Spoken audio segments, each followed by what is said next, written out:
Hey Hi, there. how are you? I'm good, Marissa. How are you? I'm great, thank you. Greetings from Los Angeles. Thank you. We have a lot of our guests so excited. So many, I see some educators, some arts administrators, Good. students. So happy Good. you're all tuning in with us today. Good. Bit of an adjustment here. I've been looking forward to this conversation all week. So stoked. And Cool. I don't know if you know, we actually just got word today, an unofficial word, that LA County is extending their stay at home through July. Wow. So that definitely will affect our education system. Initially, we were going to be going back to school in August, Right. waiting for some confirmation from the Board of Supervisors of, how things will. So this is a very timely conversation. For sure. Yeah, and we've been having conversations the last 2 weeks what the fall will look like for us, and we can talk about that. We don't know. Might not know until June. Yeah. The state of Missouri is on a little bit of I'm in St. Louis, Missouri, so the state of Missouri is a little bit different. We're actually starting to open in phases some businesses, but how school looks is anybody's guess, although we are planning to move Yeah. forward. Yeah, they're starting to open some businesses here, but just for curbside pickup, um, Hmm. in LA County. And I mean, and I think we'll get into this, but how do you plan when there is none?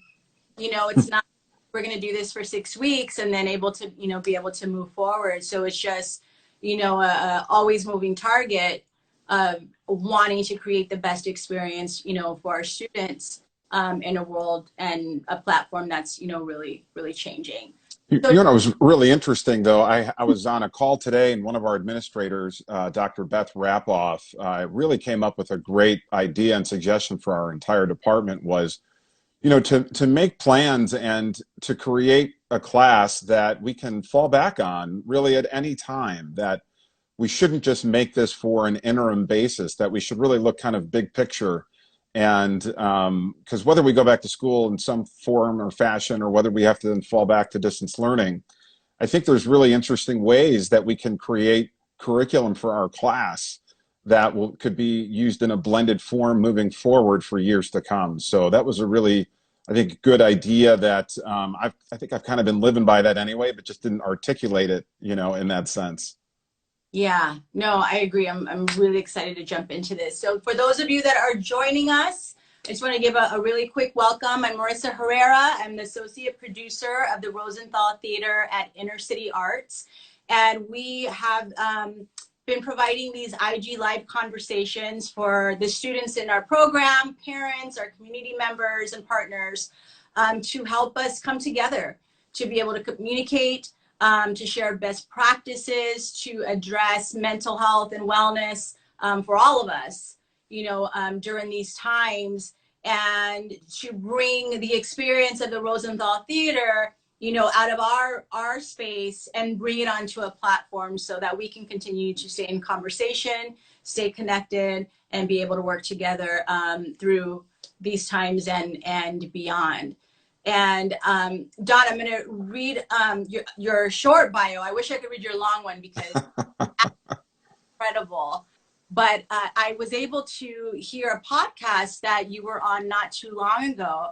And so much of it resonated with me as an educator, as the daughter of an educator. My mom teaches elementary school, and a mentor, to my youth is we just got thrown into Yeah. a situation that as much technology as we think that we use, none of us were prepared for. No. Um, so we'll get into your bio and then, gonna kind of take it from there. So Don is an award-winning multimedia instructor from St. Louis, Missouri. The National Journalism Education Association named Don as their broadcast advisor of the year in 2015. Don speaks internationally at education conferences, conventions, and professional development workshops, offering educators innovative ways to incorporate video, multimedia and media literacy into the classroom. Don was a part of the 2011 Apple Distinguished Educator class, and we will share all your social media handles because I want to be able to connect and be able to follow up with you. So welcome. Thank you. Time out of your crazy schedule, to be with us today. So for our audience, as we get into the conversation, if you have questions, please type them into the comment box. This is your opportunity, to ask someone who is really in the trenches of it. I will say I am not a techie. I am still a pen and paper girl. And so this was definitely a learning curve for me as I continue, to try and build, best practices for the kids that I serve. Sure. So, question, because you are a media arts teacher, if you were to create a short film about the transition into distance learning, what would the title of your film be? Wow. That's a tough question. I have a few of them, maybe. What a Bumpy Ride. Bridging the Gap. Ooh, I like that. Um, we don't know what we don't know. Mm. There's a lot. I mean, you could probably go down that road. That put me on the spot there, but I open with something interesting. yeah, no, and I think with each of those answers comes a little bit of a different perspective, really, of how you're looking at it. I mean, we too were thrown into it. We had we were in spring break, right? We left for spring break when things really kind of broke out, but then they said, take everything home that you think you may need. And we extended spring break by 2 days, and teachers had 2 days to prepare emails and lessons and what we were going to do for the remainder of the school year. Now, we had put dates on it. We thought, well, maybe it'll be through April, and that changed till the end of April, and then that changed for the remainder of the year. So really, collectively, educators internationally were thrust into this technology world that they may or may not have been introduced to. And I think it's been met with, there's been some positives. I think there's been a lot of challenge. And I think that's what I'm excited to talk with you about today, because I am in the classroom. Number one, I'm in the classroom every day. I'm also the parent of an 8th grader, so I saw it from his perspective. And I talk to a lot of different teachers because they know that I've been delivering content and doing online teaching for years. And so it's been good to get a perspective of a lot of different people, those in my building, those in other states, and try to kind of reflect on that and think about how it all looks, how it's looked, how it looks now, and the way it may look in the fall or all of next year. We really don't know. Well, on that note, things have changed drastically. Yeah. At Inner City Arts, as a nonprofit arts organization, as soon as we got word from LA Unified that this was happening, we knew that we were going to follow stay at home, and then the national disaster, information was released, and that was March 14th, I believe, and we haven't been back to campus since. And it was also like grab what you need and waiting to find out you. And we have teaching artists who teach, ceramics. I teach, dance. We have a beautiful state-of-the-art, campus, and that's why students come to us, so that they have the opportunity to have access to technology and computers and the resources. So we had to jump and think very quickly, how do we continue to create those experiences for our students, at home? So things have changed drastically from that time into where we are now with distance learning. So for you as an educator, like where are we now? It was like the, hurry up and go thing. Where do you see yourself as an educator right now? Is there a flow to it? The school year starting to come to an end? Yeah, so I think that you can look at it in two parts, or multiple parts. The first was survival. We just wanted to survive. We wanted to make sure our kids and their families were well. We still do. I mean, for me, that's top priority. If I ever have any conversation with another adult or my students, it's how are you, right? Like that's paramount still right now because we're living in, still in my county and city on an upward tick with the disease and the pandemic. And so that's really still where our mindset is. We haven't left that yet. Now we left March 12th and started back March 25th with distance learning, and we will wrap on May 20th with distance learning. A couple things changed during that time. So the first few weeks, it was, all right, how are we going to do this? Let's engage our students. Let's Zoom. Everybody like Zoom's, users went through the roof from 1 million to 200 million. And we're going to Zoom. And there were teachers who thought I can translate what I do in my class and just do it from home. And that didn't work. And then we had some adopting, well, what do they do in college? How to college online courses. And then I thought, well, I teach an online course and most of my students take one online course at a time. At the university level, now we're asking students to take 7 or 8 online courses. We found ourselves with educators thinking they may have been giving 25-minute lessons, or it would take students 25 minutes to accomplish the activity, when in other instances it was taking them 3 hours, if at all. And so now they were drowning. We were getting teachers who were sending multiple notifications a day to students, hoping to offer them support and resources. And what we found is where students were just flooded with notifications and emails. One of the things we use is Google Classroom.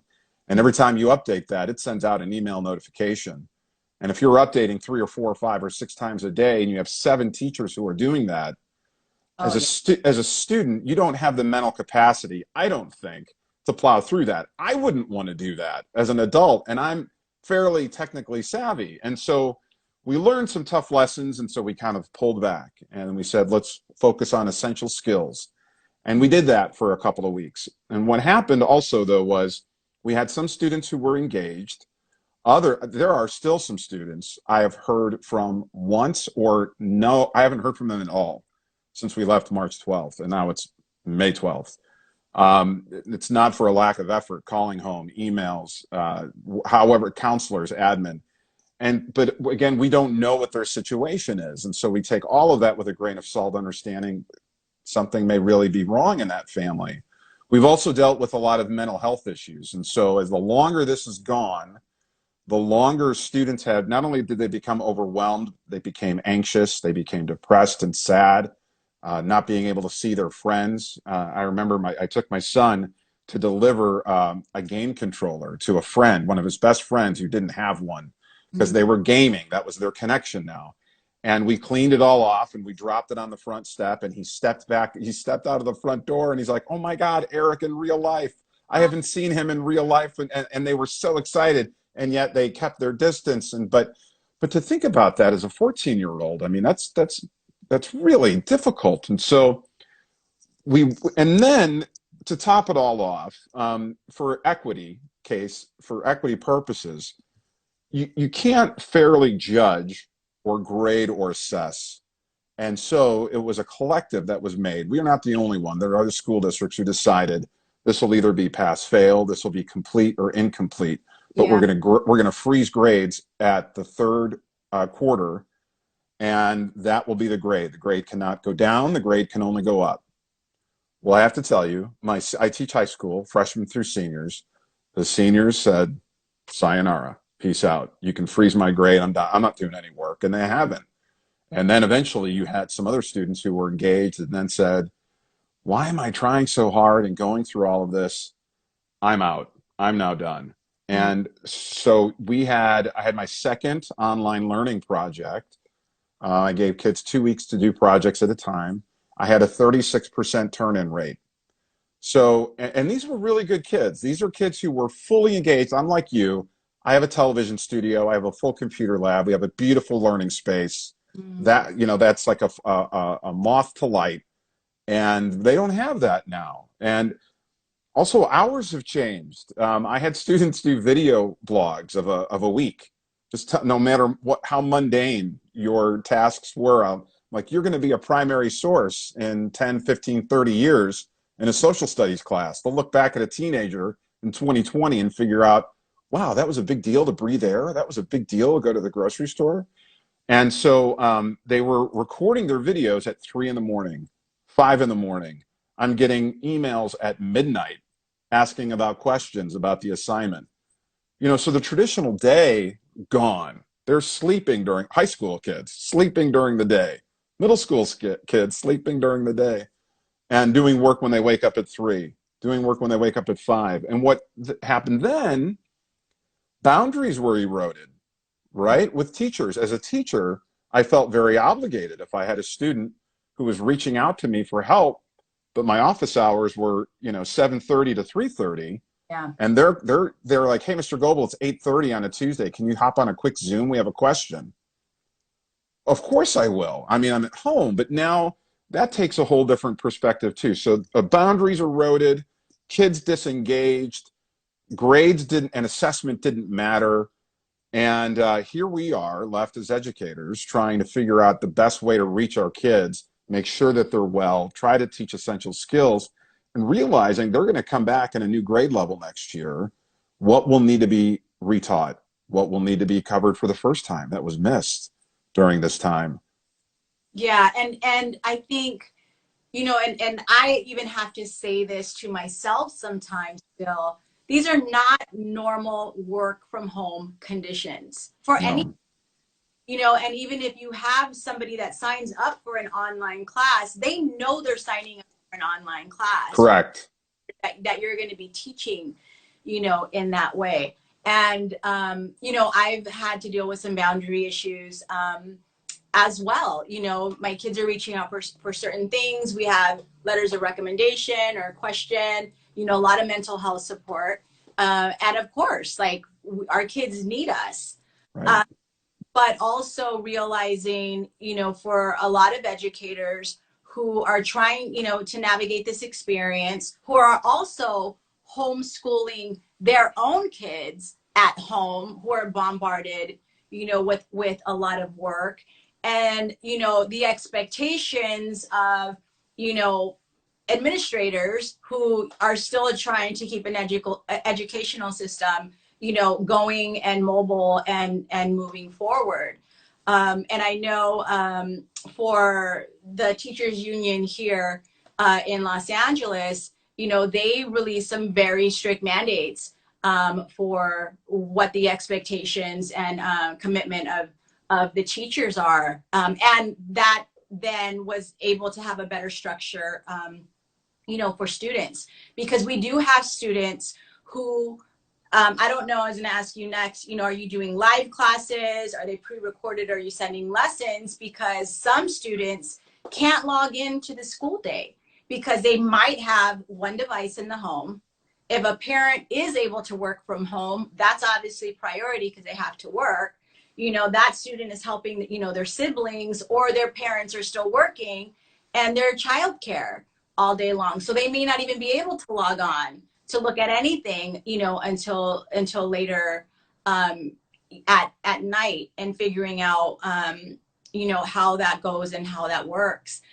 And even for arts education, people would think, oh, well, it's fun. Like the kids can do great stuff, and they do, but screen time is exhausting.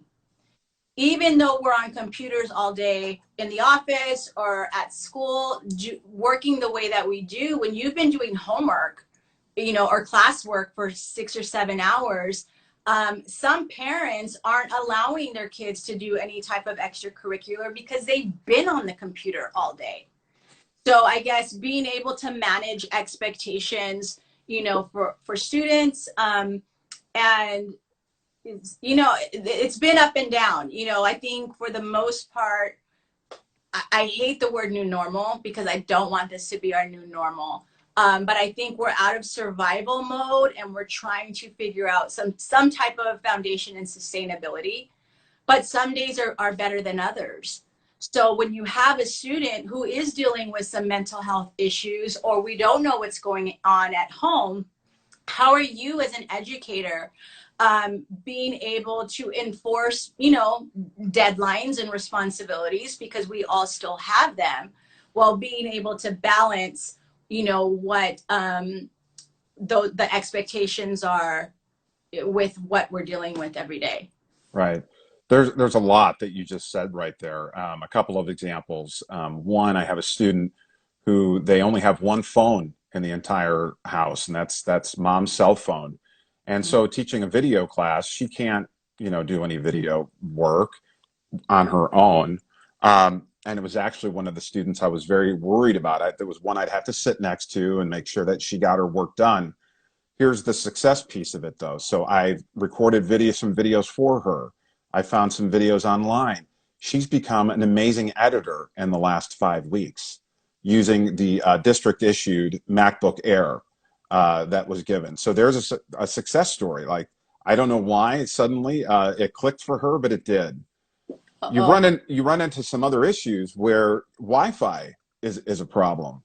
So if you've got, let's say, 3 kids, and there's some iPads and there's a phone, and then mom and dad have a laptop and they're trying to log in and do their Zoom calls or their conference calls, that's jamming up the Wi-Fi, right? I mean, if you don't have a strong Wi-Fi signal, and there are some cases, maybe the rural areas where Wi-Fi signal is weak, and now what do we do? And so we went from survival to trying to figure out sustainability. Was a great word that you brought up. I think that's kind of where we're at right now as teachers. Our year is over in Missouri, at least in my district, next week.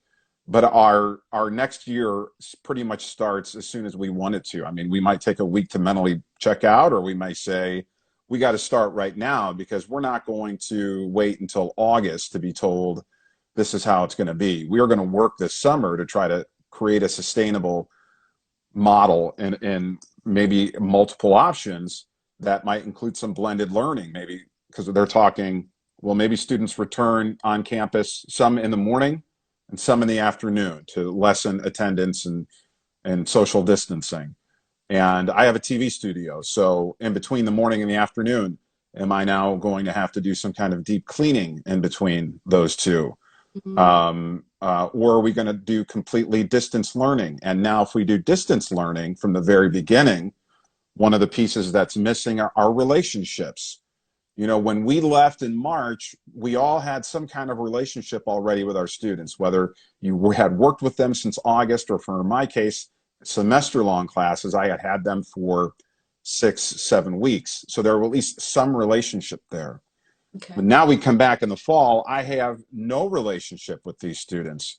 So what do you do? Well, initially, there were all of these Zoom meetings. We're going to have class Zoom meetings. We're going to go for an hour and a half, and you would get 50% attendance, 75% attendance.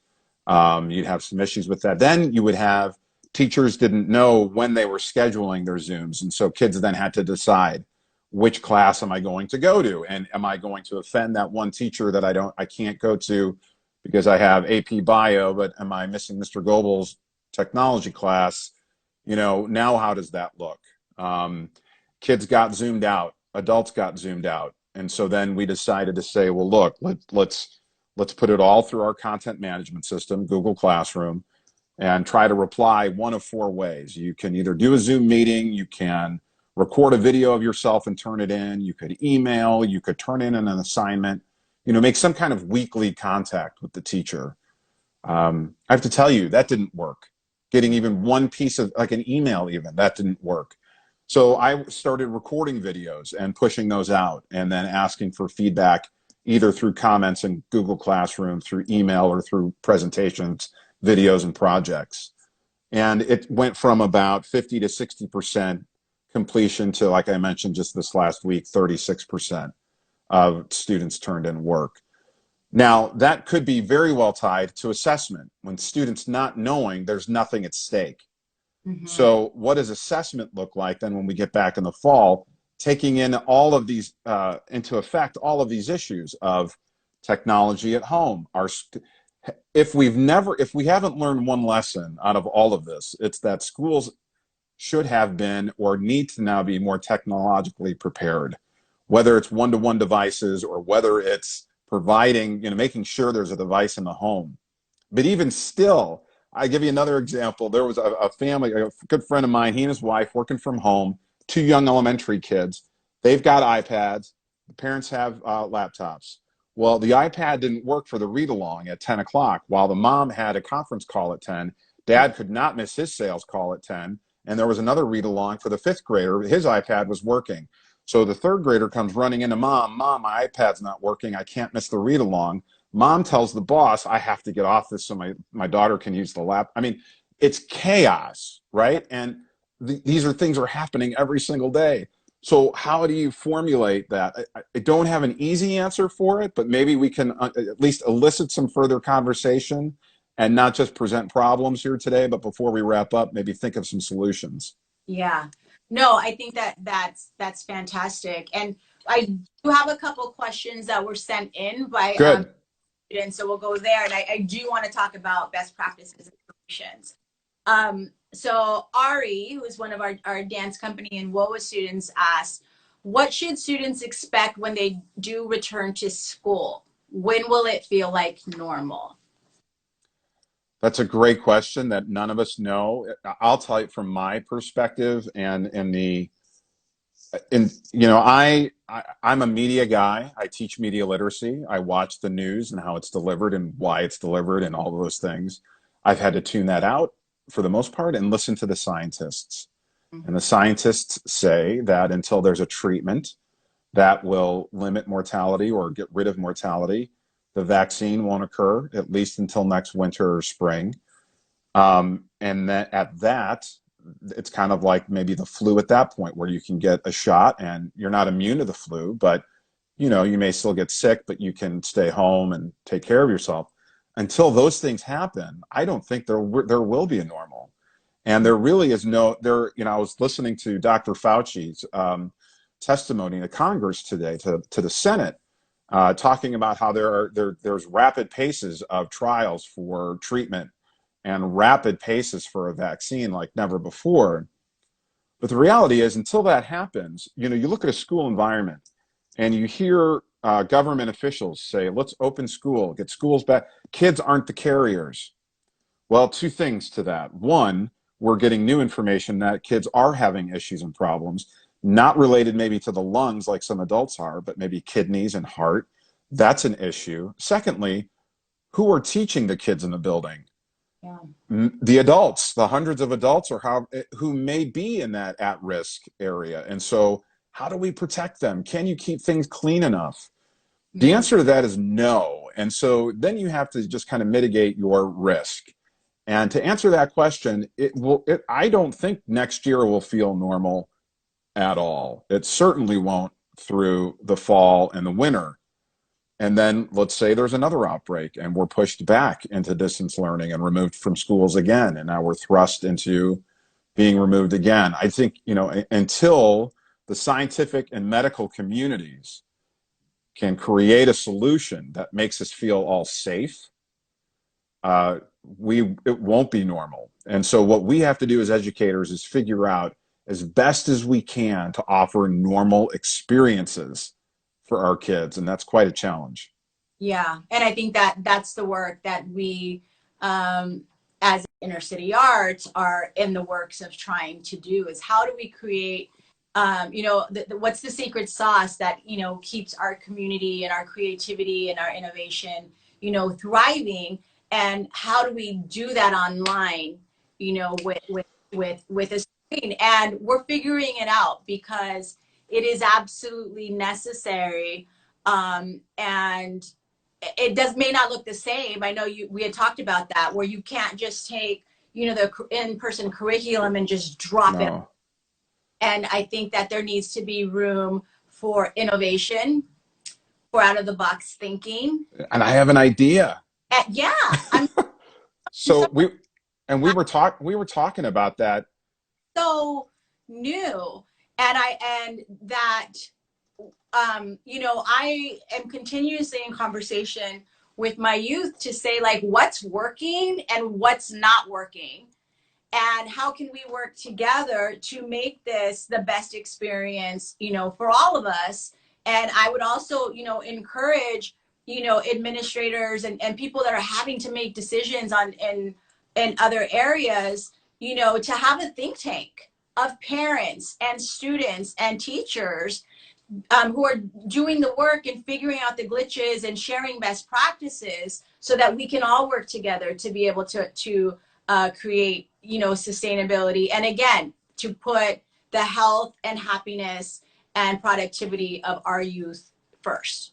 So you and I were talking about this a couple of weeks ago prior to the interview, and here's an idea. So project-based learning, exploration learning has been around for a while. There's schools who do it, magnet schools and Montessori schools do exploratory learning. And the one thing we do have is outside. We have outside. Yeah. And that's been one of our areas of just kind of respite, right? Is to get out and go for walks or runs or ride bikes.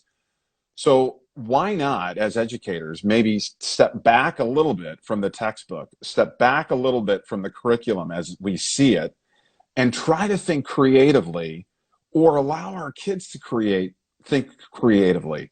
I've always found through challenge and adversity that creativity rises to the top. So if we were to deliver an idea for a lesson that we want them to learn, but we offer them some freedom and creativity. Now, there are two things to that. One, students have been trained to think like this, do what the teacher tells them. So this will be a real struggle, right?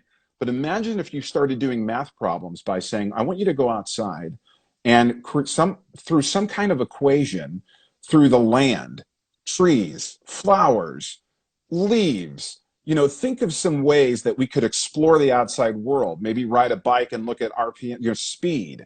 Do some science projects outside. Okay, let's go down to the creek. And we know that we'll be able to at least probably open up into some small groups. I saw something come across it recently. How can we create human community connection when our students are learning alone? I think what will happen by the fall is that they won't be learning alone. I think maybe if we have a study partner, a study buddy, if we have a group of 4 kids maybe who could group up together and say, we're going to create some ideas to show this Mr. Goble that we know what he's trying to teach us. And we need to be open to that. Like, so, you know, we get too stuck, especially in the secondary levels of ACT, SAT, AP courses, getting kids into college. Well, as we know, universities are dismissing ACT and SAT scores for the class of 2021. And they're looking at it reflectively as, is that really maybe a measure that they need to sustainably long-term need? So let's take this year to say, let's step away from the standardized test. Let's step away from what we're, you know, this rigid curriculum that we've become used to, and get outside. Look inside the home. Look inside your backyard.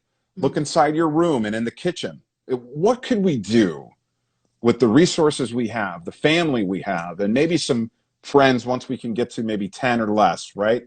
Maybe we even get to 50 or less, and we could do something really cool. So your kids as dancers, maybe they could, in groups of 2, develop a dance, and that can build off of what 2 other kids do and 2 others do. And by the time you're done, you have 5 groups of 2 come together and do a 10-student dance, and maybe they practice once or twice, and boom, they pull it off, but they all did it a little bit separately. Can you imagine the feeling of pride and accomplishment if they were able to do that? Now, it's not the same as coming into your beautiful space. It's just not. But what if you open up temporarily? What if you were to open up and say, I can have 6 of you come in to the studio and work, and then I'm going to have another 6 of you come in and work. By the time it's done, we're going to have 18 of you do this amazing dance. And so in smaller groups, you get to use the space. I can tell you that's what I'm going to plan on doing with my television studio. And we do a huge television show. We're doing one remotely right now. It's going to be all done through Zoom, and kids did it on their phones. And that'll look good. It'll be fine. But next year, I'll bring kids in small groups into the studio and allow them the time to work and learn it and use it. And then they'll go away. And they'll go home, and with whatever camera they have, they'll create, and they'll try to tell stories. And so I just think that's where our minds need to be. And I hope and I believe that educators are up to the task. And up to the idea that it may look totally messy and totally chaotic and may fail miserably in August, but look a little better in September. And by October, we have some aha moments. I don't Mm-hmm. know. I don't know. I that's kind of how, for me, any challenge has always been, you kind of plow through it. And it's going to take that, though. It's going to take a lot of creativity and a lot of open thought. And Yeah. I hope it's there.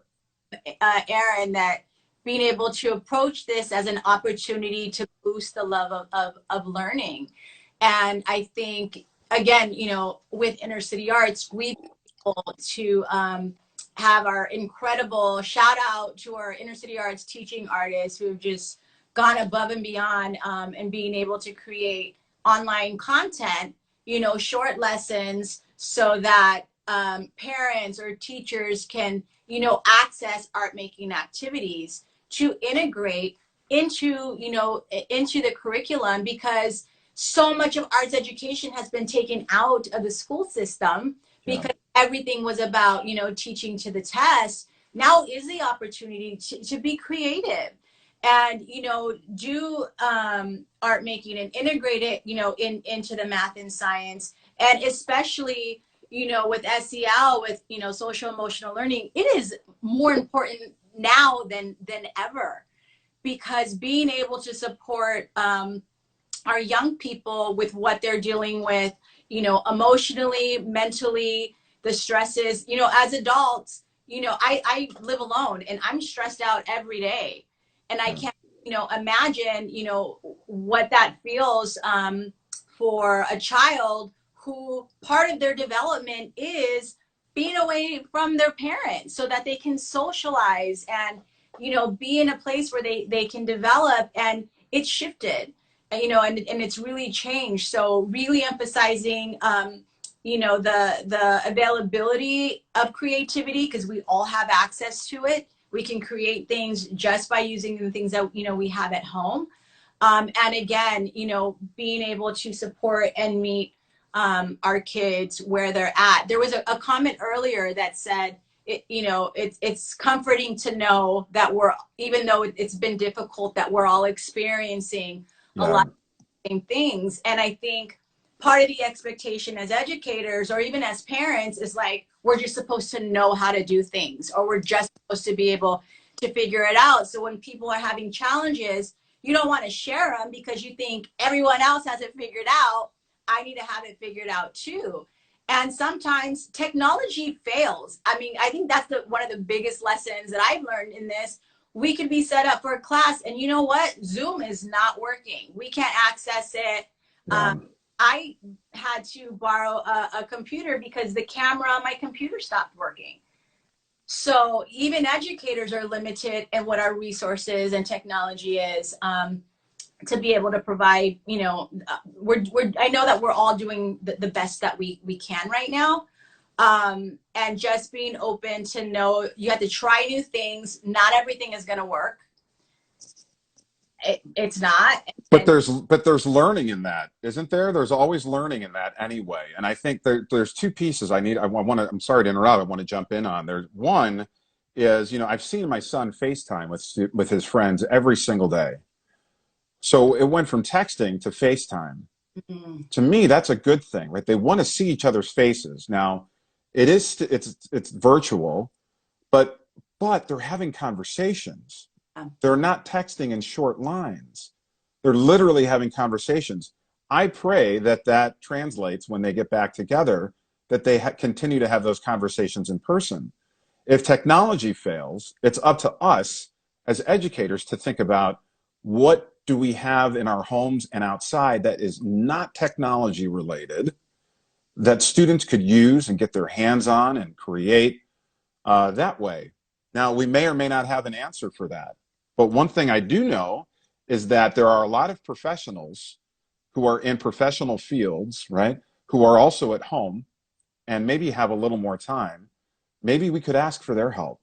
I think yeah. it's really, nobody knows, nobody's going to be an expert at this. But one thing I can tell, so I created a web series while I've been home for my students as curriculum, and I call it Media Makers. And my original goal was to interview former students of mine who are in the media industry to hopefully inspire my kids and show them that they sat in the same seat and now here's what they're doing.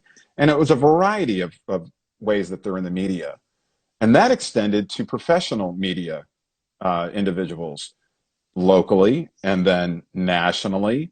And this network now is somewhat kind of grown, and people want to help education. Professionals, business people, they want to help. So there may be ways that we could reach out to people to, if we need ideas. I love your think tank idea. I think, we need to hear from the parents. The admin may think it's one way, and then and they may be right, and they may be incorrect in some ways, and the teachers see it one way, and some teachers may be right, and others may be incorrect, and the parents may see it one way. And so it really would behoove us to kind of get some groups together.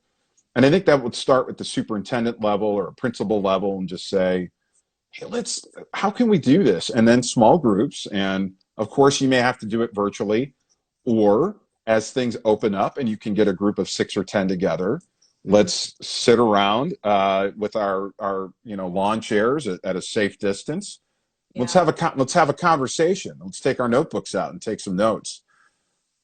Yeah, I mean, and I think that's, what it comes down to is that it's, you'd use the analogy about building the car, as we're driving it. Yeah, right. Building different parts, of the car. And I have, teacher friends who are incredible educators, but, they came home and they're just like, I can't teach my own kid. Because it's just a different dynamic and a different relationship.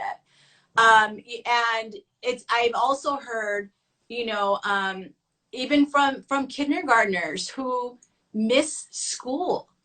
Kids miss school for different reasons. And I think that we need to honor that. And again, like you said, how can we continue to create a positive learning environment, one that is setting up our students and our teachers, for success? Because just getting, 7 hours of schoolwork and another 3 hours of homework, and a kid can't ever, get it finished. What are we saying? Or, how do we measure that, especially when we are in the middle, of a global pandemic? Well, and how does that translate into the next school year? One of our students, Brianna, asked, should students expect the curriculum and the expectations to stay the same? If they're, struggling in, geometry now, trying to self-teach, how can they be ready, for Algebra 2 or trigonometry? Right. Right. That's a big concern. There's a lot of ideas that have been thrown around, and some personally in my son's own case. So, I'm not afraid to say or shy to say he's got a different learning style and a disability. What might take some 25 minutes, what might take some students 5 minutes, has been taking him 3 hours. And I thank God for the teacher who said that.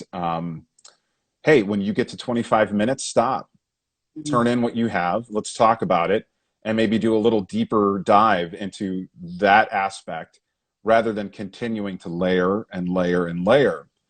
The problem with that, obviously, is you talked about geometry. Well, there are certain skills that need to be acquired in order to progress to the next level of whatever that math course is, particularly to prepare themselves to get into a university or something post-secondary. And so I think post-secondary needs to rethink what kind of acceptance they need. I think curriculum cannot look the same. One of the things I really appreciate about my district is that our assistant superintendent of curriculum, Amy Zielinski, has said, essential skills. What are the essential skills? And what's been interesting to me, this is my observation, is that when you boil it down to the essential skills, you suddenly have really learned the majority maybe of what you really needed to. Mm-hmm. And I started to realize there were some superfluous things that I had going on that I probably didn't really need. Mm-hmm. And that's really made me reflect on my teaching and really kind of maybe a little bit more narrow focus, but also be a little bit more open to the idea of, I've had students say, well, Mr. Goble, you gave us an assignment to create this. I have a love and a passion for knitting and sewing. Could I use that as a topic? And here's my idea. Loved it, right? Because now here's the student deeply thinking about something she cares about, but still wants to, show me that she knows what I'm asking her to do. Absolutely. So now a couple things happened. She did that project. She felt successful. Was it exactly the way we would have done it when we were in school? No. Might have been a little bit even better. And this student felt so proud. Now, that's a student who's going to do the next assignment. Yeah. That's a student who's not going to disengage and say, oh, God, another notification from Goble. Yeah. She's going to say, what can I do next? And in fact, she may even challenge herself and say, Mr. Goble wants us to do this. How can I make that look even better or a little bit different? And it's the educator, I have to say, go for it. I would love to see what that means to you.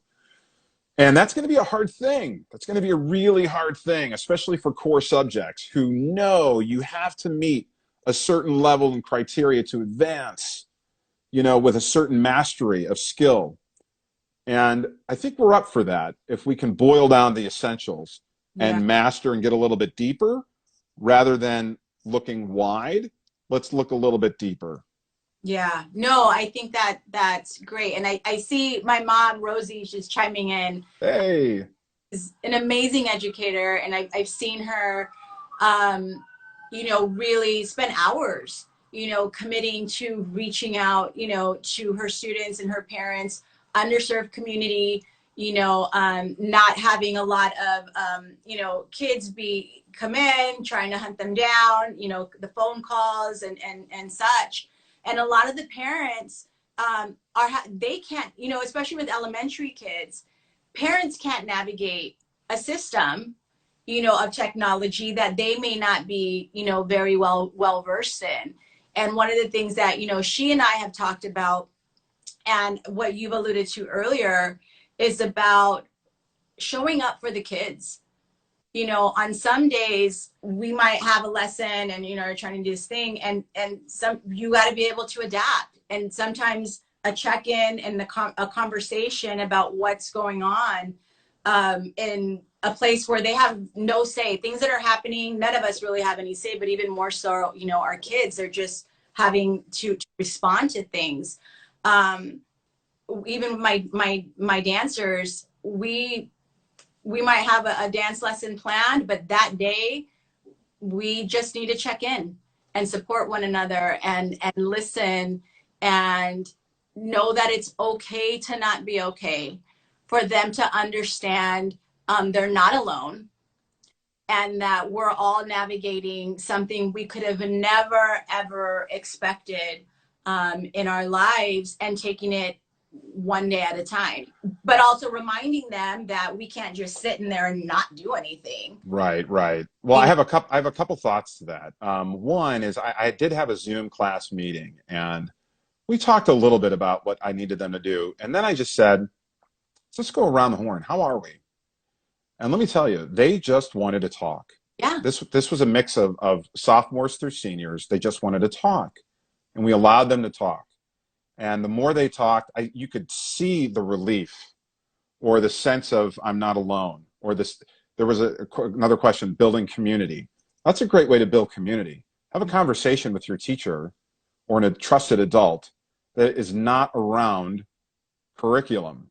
Yeah. When I told them that, things were real for me, that the COVID experience affected me and a very dear friend personally, that my sister was laid off, that my brother-in-law works in a hospital in Chicago, was working 16, 18-hour days and had to reopen a wing for physicians to stay overnight, a wing for just COVID patients, and a lot of other things that were really, really hard to take. And so by sharing a little bit of that with them, I'm not just that teacher in the front of the class who's talking about video production. I'm a human being who's living in this experience with them. Yeah. And that's a level of connection and relationship that we're going to need, whether it's through this video camera or whether it's through the written word, or whether it's through the moments of time that we can find to get together with them, however it is, in different and small groups. The other thing I want to bring up, you mentioned, is parents. And I think for a long time, we've known this. Like, there are some parents who had poor school experiences and they do not get involved with their kids, or they're working 2 jobs, 3 jobs. They don't have time to do that. Or there are parents who want to help and they don't know how to help. I interviewed the play-by-play sportscaster for the St. Louis Cardinals as one of my web series. That was a cool story. But he said to me, "It's been great being at home. I never really knew how my kids learned. I never knew how they learned. They sent them off on the bus. I asked them how their day was at dinner, and saw them do some homework, and we moved on." He's with them every day now, and he's like, "It's been really enlightening and wonderful for me to see how they learn. I'm actually having different conversations with them than we did before." That's a huge thing. I think through all of this, it's going to be an opportunity for parents to step up, and it needs to be an opportunity for businesses to respect that parents may be at home with children who are trying to learn. Yeah. And that's a paradigm shift in the business world too. And if you are a parent who has not been as connected, we need you as educators, even a little bit. I'm not asking you to teach the lesson. Yeah. What I'm asking you to do is feed your kid, pat him on the back, give him a hug, tell him it's going to be okay. Yeah. Tell him that if it doesn't get turned in on time, to turn in the best that you have, and reach out to that teacher, communicate, and it's going to be okay. Like, we've got to take care of ourselves and our mental health and our physical health and our educational health. That's down the line. But that will happen if we have physical and mental health. If we're not taking care of our physical and mental health, we can't have education. It won't occur, or it won't occur to a level that is productive or valuable. And we need to know that, and we need to be okay with that, and we need to know that everybody is in that position. So we need to take care of those things, and then let's look at collectively the parent support, the teacher support, a buddy support. Give you another example. My son would wake up every morning when this first started at 9 o'clock. He'd shake out the cobwebs for about 5 or 10 minutes, and he'd get on a FaceTime call with a study buddy. And they would be on for 3 hours doing work. Wow. And then they would put it down and be like, we feel great. We're going, Dad, let's go outside. And so it was an incredibly productive experience. And unfortunately, that kind of came to an end. The parent thought it was better that his child learn on his own and not be partnering and buddying. And so we need some parent education about what I think is what we think are best practices for students to learn. Yeah, no, I agree. And, it is absolutely, going to take a village. You did mention about, businesses understanding, again, that it's not a normal work from home, condition, and that it's just a new way. It's a new way of students working. It's a new way of, regular office hours for anybody working, even outside of education, what it looks like. And I think all the way around, all of us being able to give some grace, and know that we are all navigating this in different ways. Some days are, better than others. Stress levels are really high. In LA County, 1 in 5 residents are unemployed right now. And so, seeing how that trickles down, especially when we're serving a underserved community, high population of undocumented families, with this virus that, there still isn't a lot of information or testing for, right. What that looks like. So I think it really is all of us being able to work together. Know, as educators, as parents and students, you are not alone. We are figuring this out. And most importantly, you had said something about how to look at what it means for a student to be engaged, and that they're healthy, that they're happy enough and that they're learning some curriculum, and Right. is a win. It is. Yeah. There's so many different pieces to that, and I think, so I have some ideas, again, we want to provide some solutions. Mm-hmm. We have a school day. My school day is 7:30 to 2:30, right? In a normal time.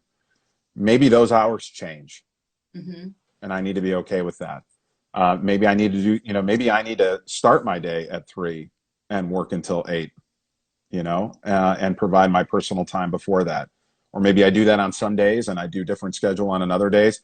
I think we need to think collectively time-wise, because if a student's going to email me at 5, 6, 7, 8 o'clock at night because they're sleeping while I'm up with my business hours at 7 to 2:30, that doesn't work. The other thing I would mention, I mentioned businesses becoming a little bit more understanding of how this whole relationship works with parents and kids and schools. Why not invite a business leader into your class via Zoom or some kind of, and talk to them. Talk to them about their business, and maybe you could create a project around it, have the kids create some questions.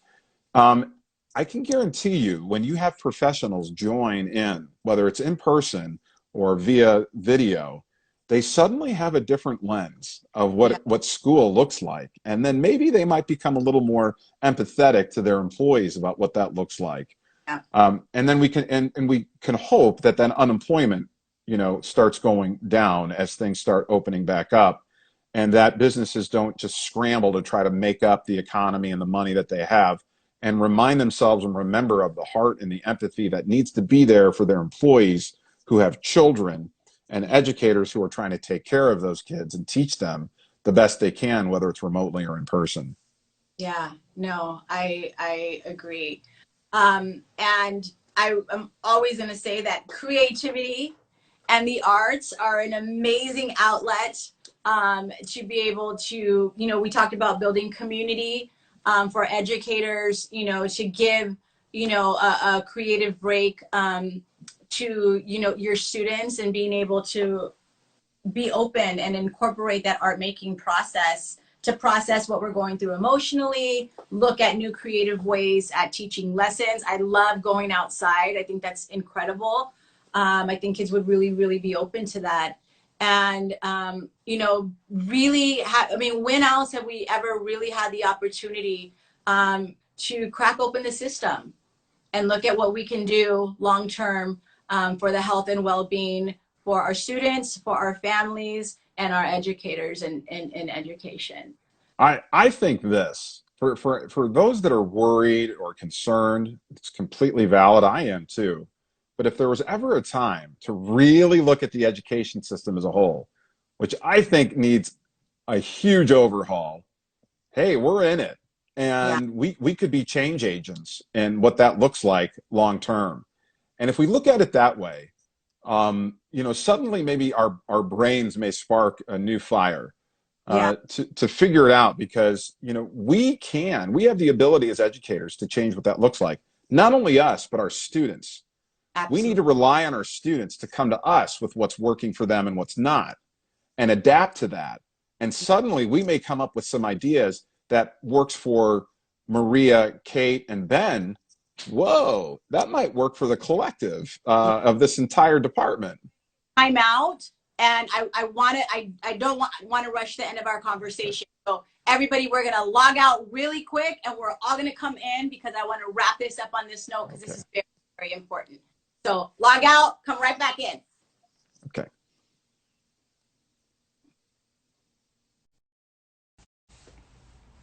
All right, we're back.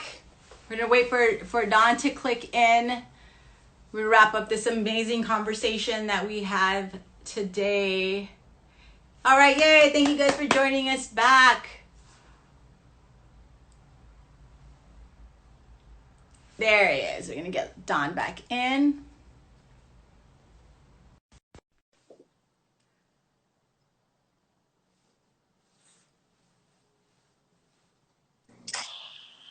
There we are. We're back. Hey.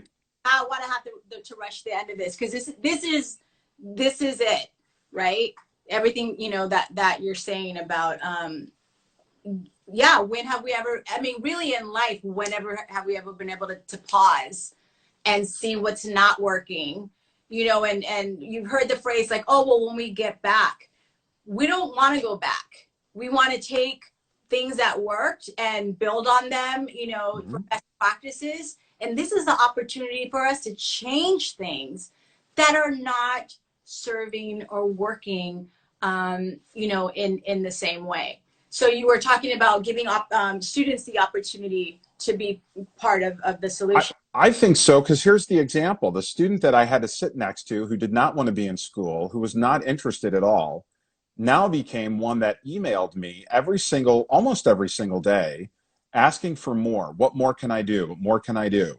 Mm. Are you kidding me? Suddenly she found something sparked. So maybe online learning was really good for her. Yeah. Maybe being in the anxiety, stress-ridden 1,300 kid school with teachers bearing down on her didn't work. Mm-hmm. So, now, that doesn't mean she doesn't go back to school. What it means is that maybe there are opportunities for us to teach her and others like that in a blended fashion, but doing some things online and in person. I don't know. I don't have all those large answers. I do know I have some success stories. I do know I feel the anxiety of the students and I empathize with them. I also feel that I think we need to, long term, if we're going to keep students engaged and we're going to follow the same old system, then we better figure out what assessment's going to look like. Because if grading, students are conditioned to look at a grade, how many points is this worth? And if we can't reevaluate what assessment looks like to allow those kids to learn in ways where it's maybe not attached to how many points, or it's pass fail, or it's complete incomplete, because frankly, those students checked out. Yeah. They checked out.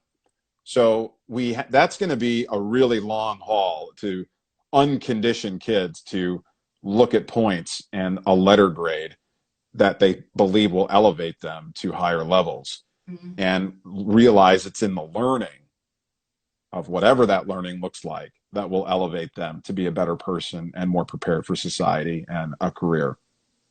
Fantastic. And I thank you for, again, taking the time to be here with us. This was so inspiring for me as an educator, and thinking Good. of new ways to be able to bring what we do to our students online. And we're getting ready to begin our Summer Institutes program, which will take place online, and having the opportunity that it's not, you know, so rushed challenge myself as an educator to be like, how can I do this differently? What are some things that I've always wanted to be able to, you know, to do with my youth, but we haven't had the opportunity to do so.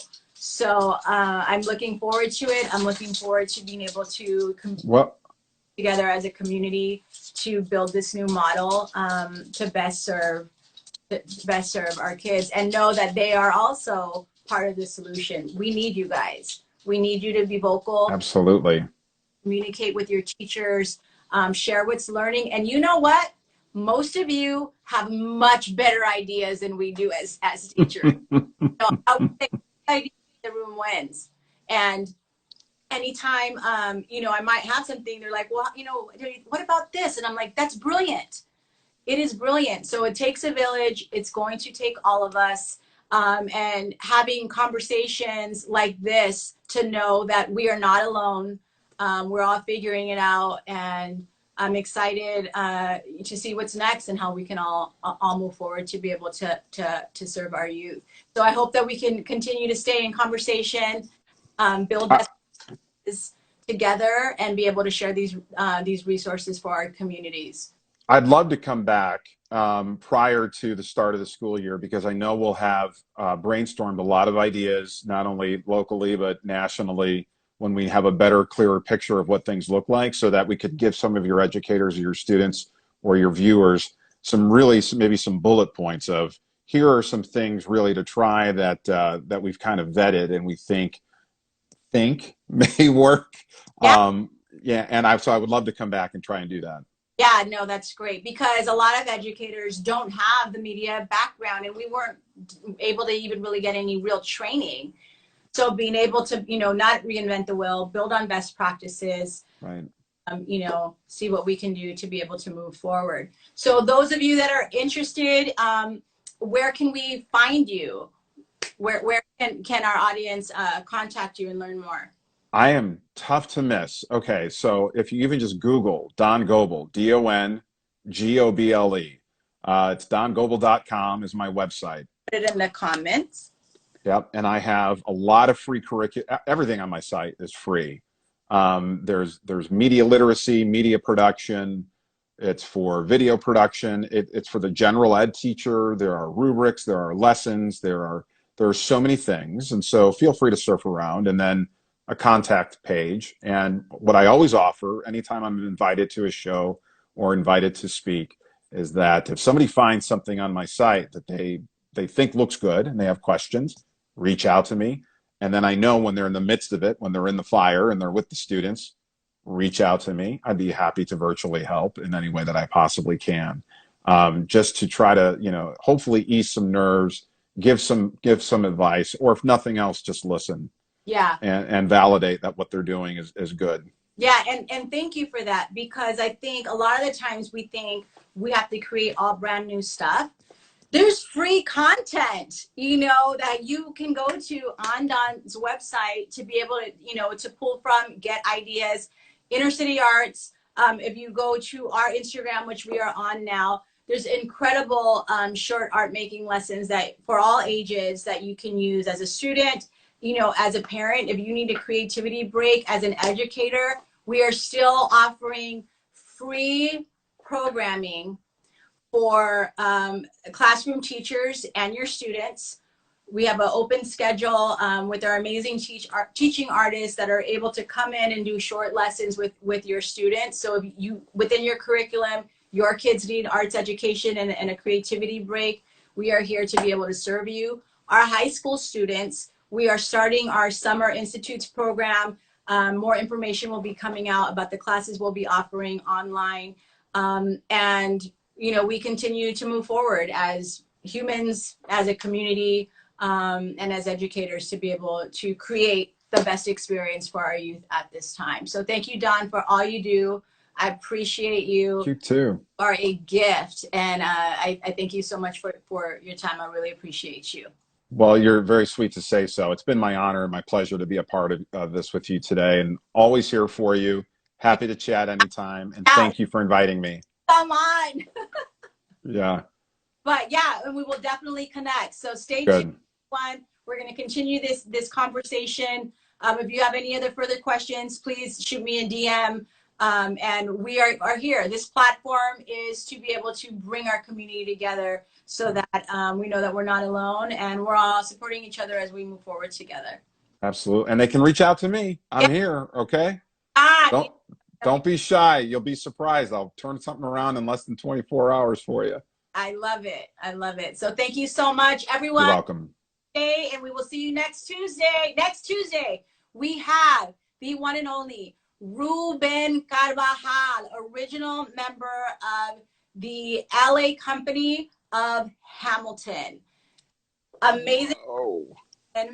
He's been in the company for 3 years. LA native, Cal State Fullerton alumni, and hometown boy. We're going to be talking about his career, what it's like to be in the cast of Hamilton, what it was like for the show to be on hiatus, dealing with COVID, and how he's continuing to stay creative through this process. So another incredible conversation. I'm so lucky that I get to be with special. Yeah. Tune in next week, and I will see you all then. All right. See ya.